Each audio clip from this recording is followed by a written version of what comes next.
Yep, Big Blue is heading into the shop today. I got a crazy story about this one. So a couple of months ago, I was being proactive and starting to contemplate whether I was going to put in the S&B 60-gallon tank into this truck that a lot of RVers do. Thought, you know, that'd be pretty nice since we've had some issues, especially when we were driving along the Mississippi, our very first trip with this truck last June, like the same week we bought it. We had the RV hooked up and it was really hard to find places that were big enough to pull into along the river. Like a lot of the fuel stations were ma and pa type, and you know, we were going through the hills and everything, and it was a really big eye-opener in the first week of owning the truck, just how stressful it can actually be sometimes trying to get fuel. I felt like that whole trip, the highlight was me trying to scope out where the next fuel stop was going to be. And of course, being a new owner, I didn't know what to expect out of this truck and how far we could go and how, you know, I didn't know anything, you know. It was brand new to me. So we did a lot better going down to Florida because we were along the interstate most of the time, and we had a lot of truck stops and things to pull, you know, big places to pull into. And it still though was, I was filling up, and then I was trying to scope out, okay, about where we're gonna need fuel. Probably gonna need it somewhere along here, and we'd hit a half a tank, and we'd, you know, my wife would be spending a lot of time trying to figure out where the next stop was gonna be. So I didn't want to deal with that this year, especially hitting out west, because you get out in the mountains, you get out in the places where fuel is far and few between. I didn't want to be in a situation where we're running out of fuel, especially when it's hot out. Running that fuel pump low, it's really hard on them. And that's a mistake a lot of people make, is they run these things so low and they burn up things. So there's a whole lot of other issues too with the CP4 fuel pumps. You don't want to be running them low. Looking at the S&B 60, and they said if you own a 2017, and this is, and it was manufactured before this date, and it was, I think it was in April of 17, that you need to go and get a new sending unit card. Basically, that's the card that the float hooks up to in the tank.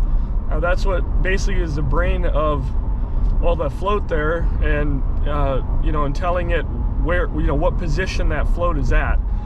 That card in my truck was supposedly not put in. The correct card was not put in. This actually affects, I think, gas and diesel from that year when Ford did the big changeover.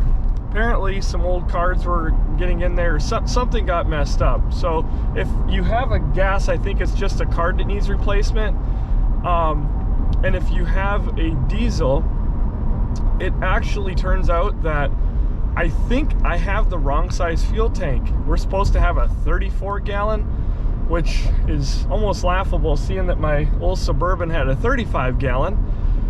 I guess this gets better mileage towing anyways, but 34-gallon is what we're supposed to have, and we have got the 29-gallon, which would be on the regular cab trucks.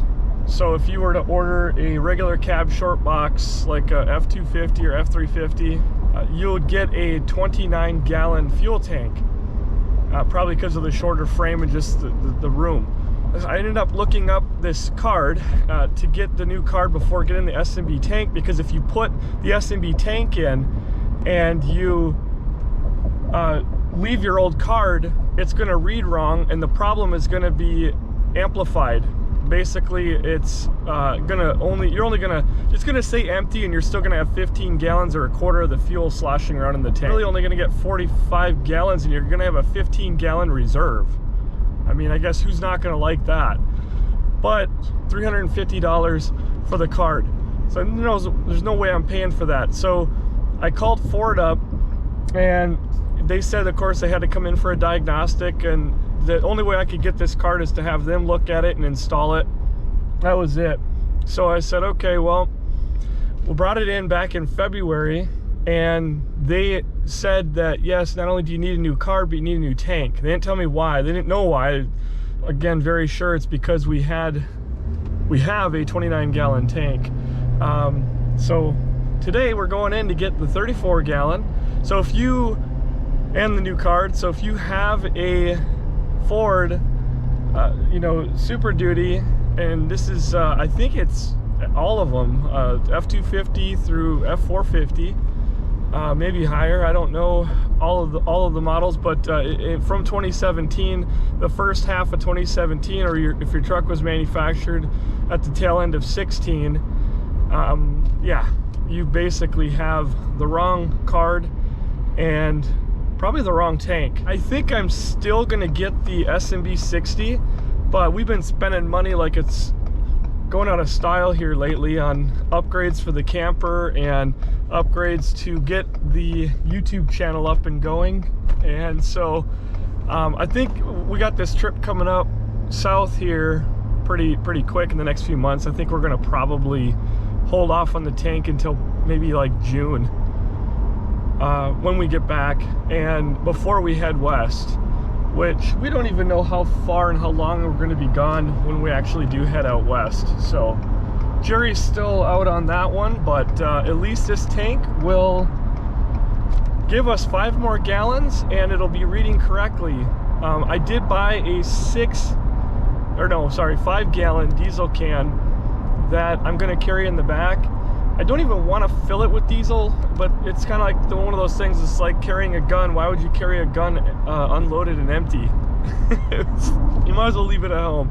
So I just didn't want to have diesel fuel sloshing around, and my theory behind carrying a can was if I got in a situation where I ran out, I'd rather have ran low, I'd rather have a can on me to put fresh diesel in than to trust somebody else, and don't trust anybody to show up and you know, with diesel to dump in your, you don't know how old it is or where it came from. I also was thinking the can could come in handy if we end up at a mom and pop place that we can't get into with our rig. These are just options. It's always good. I always like to say it's good to have options.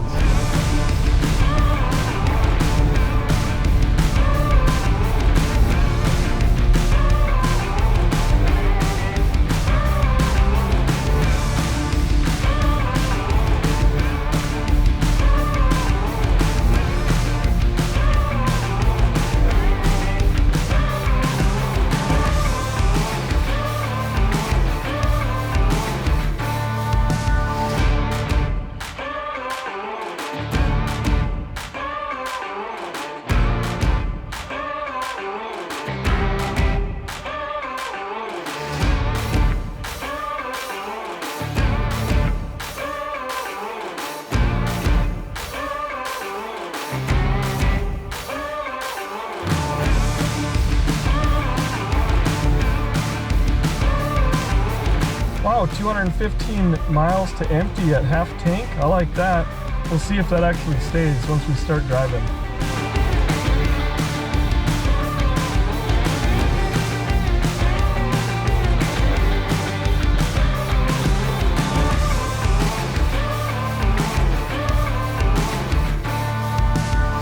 All right, well, here's the crawl test to see what we see. Yeah, it does look a little cleaner, I guess. Smells like diesel under here, and I can definitely see where there's been a bunch of diesel spilled. I tried to run the tank down as much as I could, but they kind of surprised us with, well, first telling us that it was going to be 2 weeks before the tank came in, and calling us a day later and saying, just kidding, it's here now. I ran it down as much as I could. We were down to about a third, and somehow I've got a half a tank in there now. I'm not really sure how that works. You think a bigger tank, if they took my fuel out, it would be less in the other tank, but I don't know. It's hard to tell. It looks a lot like the other one, but I'll have to do some crawling around under there, kind of check it out here at some point. But I'm gonna do my first fuel filter change. I got an oil change, my second oil change. Of course, I do all that myself, so gotta get that done here before we hit the road.